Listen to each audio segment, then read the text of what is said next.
Bonsoir à tous, merci d'être venus aussi nombreux. Donc, je vais commencer par me présenter. Donc, effectivement, je m'appelle Samuel Métias. Je m'occupe des offres agiles, DevOps et Cloud Apps chez Microsoft. Donc, avec tous les produits associés, Visual Studio, Xamarin, et évidemment tous les services Azure qui sont liés.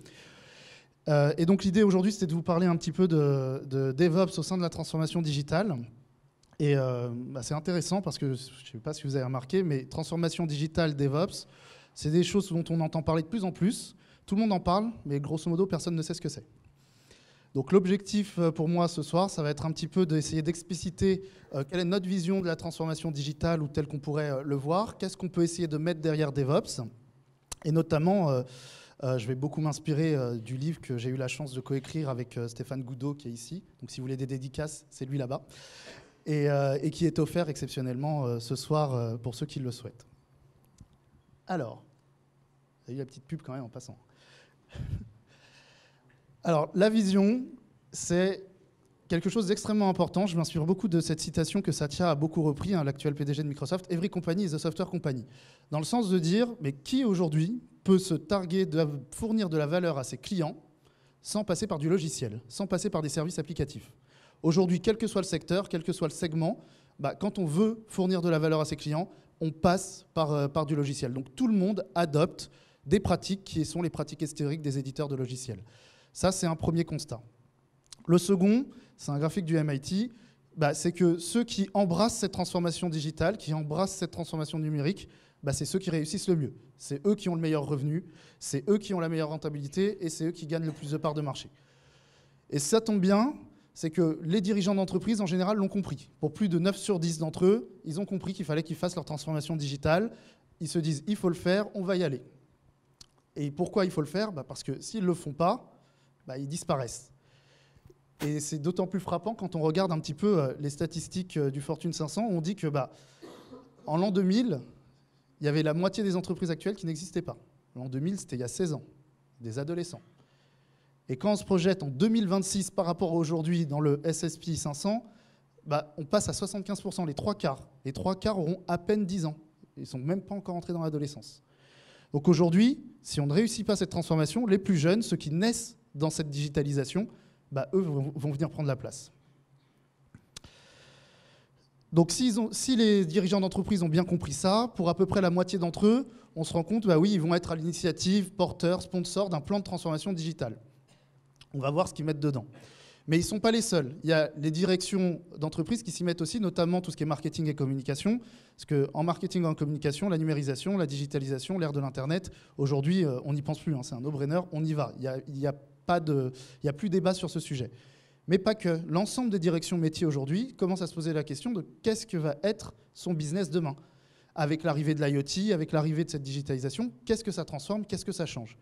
Et au milieu de tout ça, on a l'informatique, qui doit transformer aussi un petit peu sa façon de voir les choses, passer un petit peu d'un mode où je contrôle le système d'information à un mode de gouvernance et de support en fournisseur encore plus important pour l'ensemble des directions métiers. Donc, quels sont les piliers un petit peu de cette transformation digitale? J'ai envie de dire, il y en a 3. L'expérience client et l'expérience client. Parce que c'est fondamental. Remettre l'expérience client au centre de cette transformation, c'est absolument clé. C'est absolument clé. Ça veut dire aussi tirer parti, effectivement, des innovations technologiques, des devices, mais pas que. Il ne suffit pas de mettre des tablettes et des smartphones entre les mains des clients pour dire « j'ai fait ma transformation digitale ». Alors c'est un investissement, ça coûte, mais ce n'est pas suffisant. Ce n'est pas parce que tous mes commerciaux ont une tablette que j'ai fait ma transformation digitale. Et puis la troisième chose, la sécurité. La sécurité aujourd'hui, c'est juste indispensable. Pas de sécurité, pas de confiance. Pas de confiance dans un monde de consommation, de cloud, de digitalisation, c'est pas de client. Donc la sécurité, il faut absolument y aller. On ne peut pas y couper, on ne peut pas faire de compromis là-dessus. Donc si j'essaye de résumer un petit peu ce qu'est cette transformation digitale, alors oui, on touche du doigt la transformation digitale à travers des devices innovants, à travers des smartphones, des tablettes, demain de la réalité augmentée, virtuelle, mixte. Je ne sais pas si vous connaissez tous les HoloLens, c'est le casque de réalité mixte qu'a sorti Microsoft. C'est un produit qui est bluffant, vraiment. Si vous n'avez rien comme service sur des HoloLens, c'est juste des lunettes très lourdes et très chères. Donc ce n'est pas ce qui apporte le plus de valeur. Ce qui apporte le plus de valeur, c'est le service qui vient avec. Et il faut savoir tirer parti de ces devices pour fournir les bons services. C'est quoi les bons services qu'on attend sur une tablette, sur un smartphone, sur un casque de réalité augmentée? Et bien ces services-là, qui sont les services de demain, on pense qu'il y a 2 caractéristiques fondamentales, la réactivité et la personnalisation. La réactivité, parce que le service aujourd'hui, on attend à ce que vous puissiez donner un avis et que cet avis soit pris en compte. Cette capacité à écouter l'utilisateur, à prendre en compte son besoin et à le lui fournir rapidement, ça devient de plus en plus clé. Et c'est déjà le cas aujourd'hui. Regardez les applications mobiles, regardez l'App Store d'Apple sur l'iPad, l'iPhone, une application qui n'est pas mise à jour au bout de 6 mois, elle disparaît. Donc on attend aujourd'hui, l'utilisateur, le client s'attend à pouvoir donner son avis et à ce que cet avis soit pris en compte. Et là, il faut mettre en place ce qu'il faut pour avoir cette capacité de réaction. C'est là qu'on va trouver notamment l'agilité et DevOps. Mais bien que ça, on attend aussi une personnalisation qui va aller à l'extrême. Qu'est-ce que j'entends par une personnalisation? Autre exemple, les bots, les petits robots avec qui on chatte pour commander son billet de train. Quand vous parlez à un bot, quand vous chattez avec un bot, vous n'attendez pas qu'il réponde à votre père, à votre mère, à votre sœur ou à votre fille. Il vous répond à vous. Donc le service, il est capable d'identifier ce que vous voulez, de contextualiser votre demande. Donc il ne peut pas faire ça qu'en, bien sûr, tirant de la valeur et tirant parti des données auxquelles vous donnez accès, vos données personnelles, mais pas que, en tirant aussi profit de l'immensité de données publiques qui sont autour de vous pour pouvoir le contextualiser. Donc le service de demain, c'est plus l'application qu'on connaît.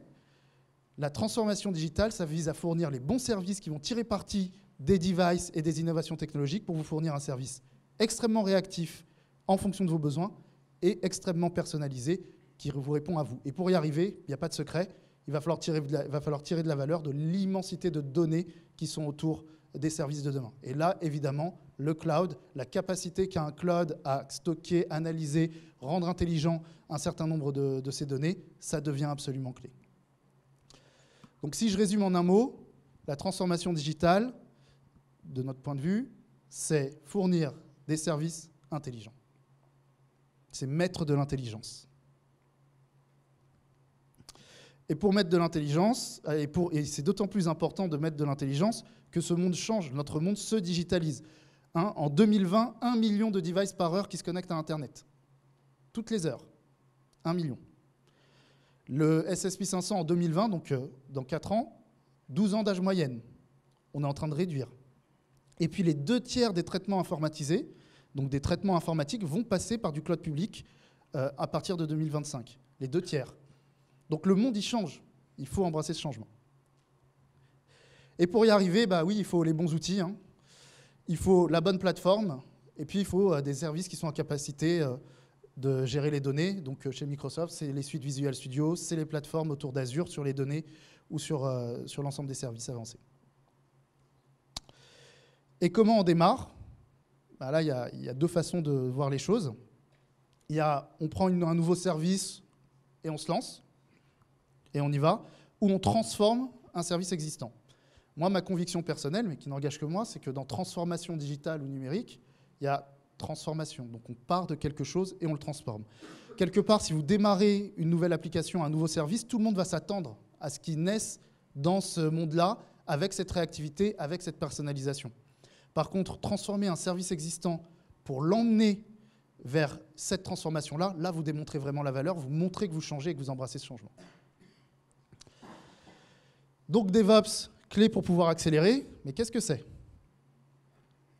Alors, ce qui est intéressant sur DevOps, je vous disais, c'est que non seulement tout le monde en parle, mais en plus, si vous cherchez un petit peu de la littérature, si vous êtes curieux, si vous regardez sur Internet, bah vous allez avoir plein de définitions différentes. Qui ne sont pas forcément fausses, mais chacun regarde et défend un petit peu son point de vue sur la question. C'était un peu aussi comme ça chez Microsoft, dans certaines divisions, tout le monde avait sa définition du DevOps. Et il y a 2 ans, au sein de Microsoft France, on avait fait une table ronde avec une grande partie des divisions, et on s'est mis autour d'une table et on a essayé de donner une définition. Alors elle vaut ce qu'elle vaut, mais je la partage avec vous. On est arrivé à DevOps, c'est une démarche, pas un processus, pas une méthodologie, quelque chose de peut-être un peu plus flou, mais de moins directif, de collaboration. C'est vraiment un mot-clé. C'est là pour mieux collaborer entre les devs, donc les études, les ops, la production. Ça, c'est facile, c'est dans le nom. Mais le business, les métiers. Et si on oublie le métier, bah, nous, on pense qu'on a oublié quand même la moitié de la démarche.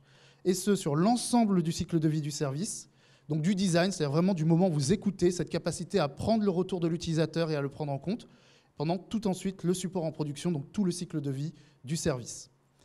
Et pourquoi est-ce que Microsoft parle, pourquoi est-ce qu'on a une séance comme ça aujourd'hui de DevOps? Ça peut surprendre, parce que je lisais encore il y a quelques temps un sondage de Red Hat qui disait que 95% des sondés pensaient que DevOps était lié à l'open source. Et même si on adore l'open source chez Microsoft, on n'est pas encore tout à fait un éditeur open source, eh bien, c'est parce qu'on en fait, c'est parce que nos groupes produits, l'informatique interne font du DevOps, et on en fait certainement aussi bien que d'autres.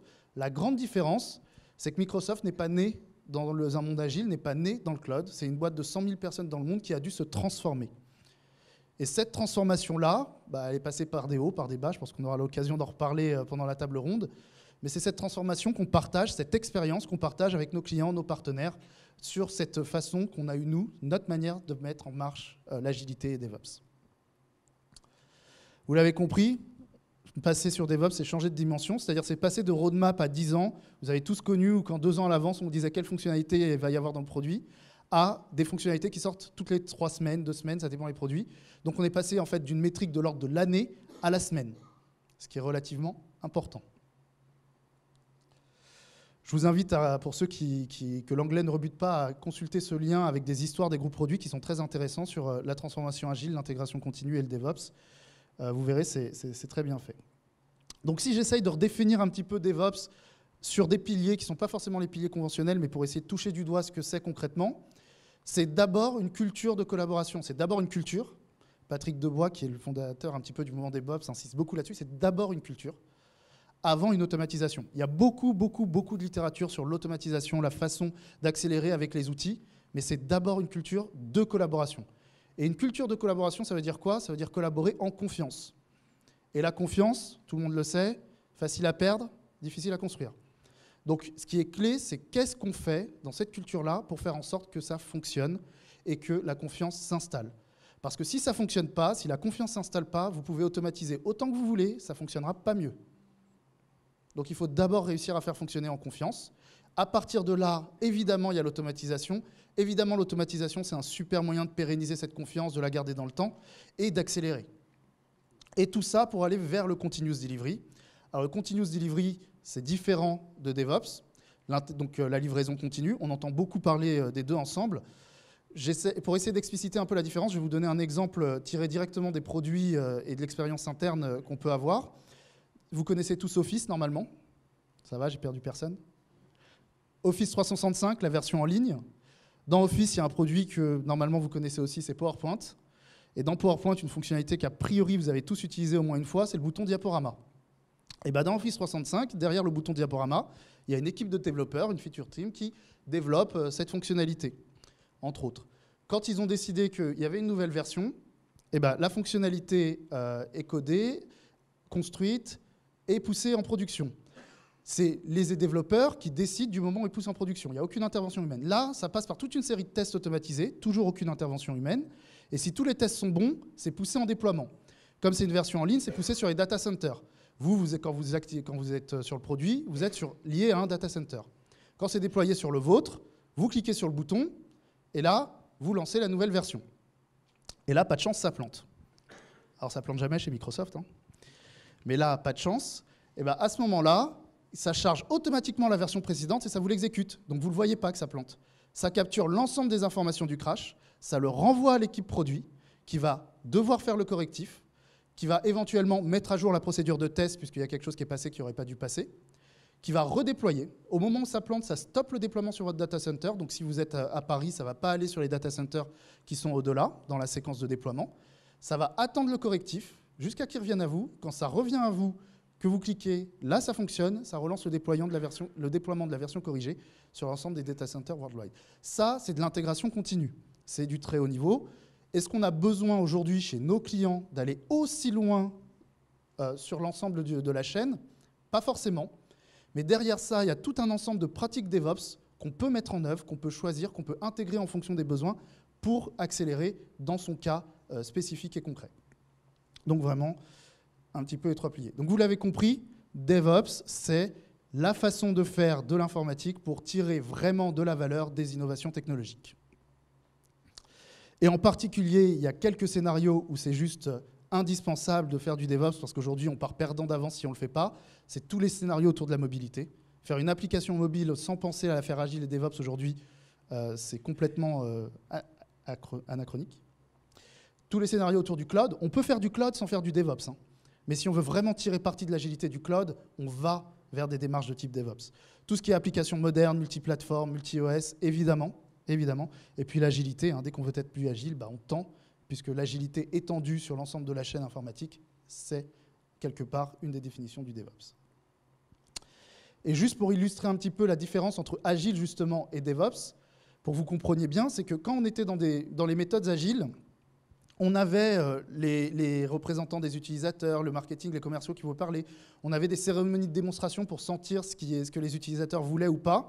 On avait les ingénieurs support. Mais on avait quelque chose, mais on n'avait pas tous les gens. Quand vous avez un problème, vous appelez le service desk, vous ne l'aviez pas. Les gens qui viennent installer la maintenance, vous ne l'aviez pas. Quand on est en DevOps, on prend tout le monde et on écoute tous ceux qui sont des canaux de feedback en fait, des clients. Donc c'est vraiment ça, la capacité à remettre le client au centre. Il faut être très humble aussi. Je vous disais, beaucoup de gens pensent que c'est lié à l'open source. Beaucoup de gens s'étonnent parfois de voir Microsoft parler DevOps. Il faut savoir aussi être très humble et tirer parti et savoir apprendre de ceux qui se lancent, qui naissent dans cette situation, qui se lancent et qui inventent. Je prends souvent l'exemple du Chaos Monkey et de Chaos Monkey de Netflix, qui ont inventé cette méthode de test qui est extrêmement pertinente. Aujourd'hui, c'est une méthode qui est reprise dans les groupes produits, chez nous, chez d'autres.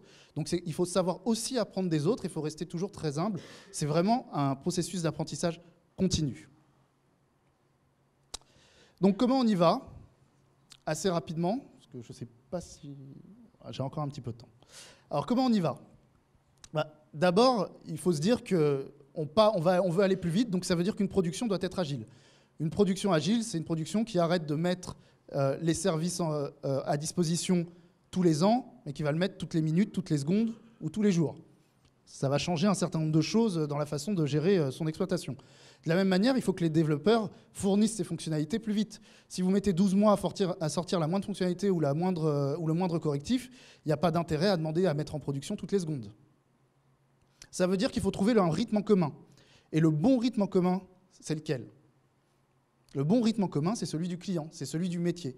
Donc il faut trouver son rythme, il faut travailler ensemble pour le métier. Et c'est pour ça que si on oublie l'aspect métier, si on oublie qu'on fait tout ça pour le business, on a oublié la moitié de la démarche. Par contre, quand on le fait, là, on devient stratégique. Parce qu'effectivement, quand on est en mode DevOps, oui, on est capable de sortir des fonctionnalités plus vite et de prendre des parts de marché aux concurrents, ou lorsque le concurrent sort une fonctionnalité ou sort un service, on est capable de répliquer rapidement et de ne pas perdre ses clients. C'est là qu'on va vraiment avoir cette capacité à être stratégique pour une entreprise. Regardez encore une fois le monde du mobile. Si on désinstalle une application sur votre téléphone, si vous-même vous désinstallez une application pour en mettre une autre, je souhaite bonne chance à l'éditeur pour vous faire revenir sur l'application initiale.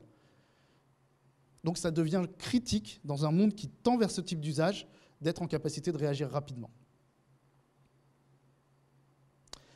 Les pratiques, les typologies de pratiques, si on essaye de faire une cartographie un petit peu autant que possible derrière les pratiques DevOps, il y a évidemment tout ce qui va permettre de construire l'application, les méthodes agiles qui vont nous permettre d'aller plus vite. Il y a la mise en production de manière la plus automatisée possible. S'il y a une mise en production, ça veut dire qu'on a un environnement de production et des environnements qui sont avant la production pour pouvoir faire un certain nombre de choses. Si on a des environnements avant, ça veut dire qu'on les provisionne, que ce soit dans le cloud ou pas, et qu'on cherche à avoir une réplication la plus proche possible de la production. C'est indispensable pour accélérer. Ça veut dire qu'on gère des données, et avec l'émergence de données privées de plus en plus confidentielles, comment je fais pour pouvoir donner accès à des données qui ne sont pas sensibles, tout en assurant une cohérence avec la production et que ça va fonctionner en prod. Si on fait ça, c'est pour faire des tests. Et ça, par exemple, je vous parlais de clé de confiance, c'est typiquement une clé de confiance. Si mon exploitation, mes développeurs, mon métier se mettent d'accord sur les types de tests qu'il faut faire, le niveau de test attendu, ce qui va être fait ou pas et à quel moment, et au moment où l'application arrive, les tests sont tous verts, oui, la production se sent vachement plus en confiance pour mettre ça à disposition des utilisateurs. Il faut donc impliquer le métier. Il faut bien sûr faire de la télémétrie. La télémétrie, c'est clé, c'est fondamental. Donc la télémétrie, c'est autant se mesurer factuellement, nous, pour savoir où on en est, que de mesurer l'usage des utilisateurs pour comprendre ce qu'ils veulent. C'est clé, c'est absolument clé. Je vous donne juste un exemple rapidement. Par exemple, Windows. Vous connaissez tous Windows, ça va ? Qui est Windows, donc, qui est un produit qui se veut aujourd'hui agilisé, qui veut aller vers les méthodes agiles. Et quand Windows a voulu aller vers les méthodes agiles, c'est posé la question du product owner dans les méthodes agiles. Qui est le représentant des utilisateurs de Windows ? À votre avis, qui peut être le représentant des utilisateurs de Windows ? Bon, souvent, on me répond Satya. Bon. Il a autre chose à faire, je vous avoue. Le représentant des utilisateurs de Windows, 1 milliard d'utilisateurs dans le monde, c'est impossible. Il n'y a pas un représentant. Par contre, il y a toute une série de données qui sont remontées automatiquement, qui permettent de savoir ce que les gens font, aiment, n'aiment pas, ce qu'ils utilisent, n'utilisent pas ou de quelle façon ils l'utilisent, et donc de pouvoir faire évoluer le produit. Un exemple tout bête, si vous êtes parmi les insiders, vous avez le bouton volume. Le bouton volume, des fois il est vertical, des fois il est horizontal. Il y a eu plusieurs essais qui ont été faits en fonction de ces données pour savoir si les utilisateurs remontaient le doigt quand ils voulaient monter le son ou s'ils allaient à droite, à gauche. Ça, typiquement, c'est des choix qui ont été faits sur la base des remontées données des utilisateurs. Donc c'est absolument clé dans les démarches DevOps. L'infrastructure as code, tout ce qui va permettre de coder et d'aller plus vite. Le cloud, qu'il soit public, privé, hybride, mais c'est une vraie question. La sécurité, encore une fois, on va plus vite, plus fort, mais pas moins sécure. Tout ce qui va être processus utile et implémentation dans l'exploitation qui va changer. Et puis, bien sûr, l'organisation des équipes, la bonne organisation en fonction de votre contexte. J'ai presque fini. Tout ça, derrière, évidemment, il y a des outils. Il y a des outils pour pouvoir porter tout ça. Mais attention, ce n'est pas l'outil qu'on choisit pour faire du DevOps. On fait le DevOps, on choisit la façon de fonctionner qui nous met en confiance, et les outils sont là pour nous apporter de la valeur. On ne choisit pas l'outil qui nous pilote. C'est nous qui pilotons. Évidemment, Microsoft a des outils qu'il propose sur l'ensemble de la stack. On est un des seuls éditeurs à vraiment proposer des outils pour faire toute la chaîne DevOps, mais on s'intègre très bien aussi avec l'ensemble des outils existants. Le fameux slogan « Venez comme vous êtes » nous va très bien. Mais voilà, mais à travers nos outils, on partage aussi notre expérience, parce qu'il faut savoir, c'est qu'aujourd'hui, l'ensemble des groupes produits utilisent les outils Microsoft aussi. Un groupe produit Visual Studio sur DevOps, c'est plus de 6500 développeurs internes. Donc on partage aussi cette expérience de cette transformation à travers la mise à disposition des fonctionnalités dans les outils. Avec une idée simple, c'est que ce qui apporte de la valeur, ce qui va apporter de la valeur à vos clients, ce qui va vous permettre de vous transformer, c'est d'abord vos applications. Elles ont besoin de support ouvert, sécurité et agile, mais vous devez vous concentrer sur vos applications et tout le reste peut être laissé à des fournisseurs parce que c'est ce qui apporte le moins de valeur. Ce qui vous apporte vraiment de la valeur, ce sont les applications. Voilà, j'ai fini. J'espère que ça vous a plu.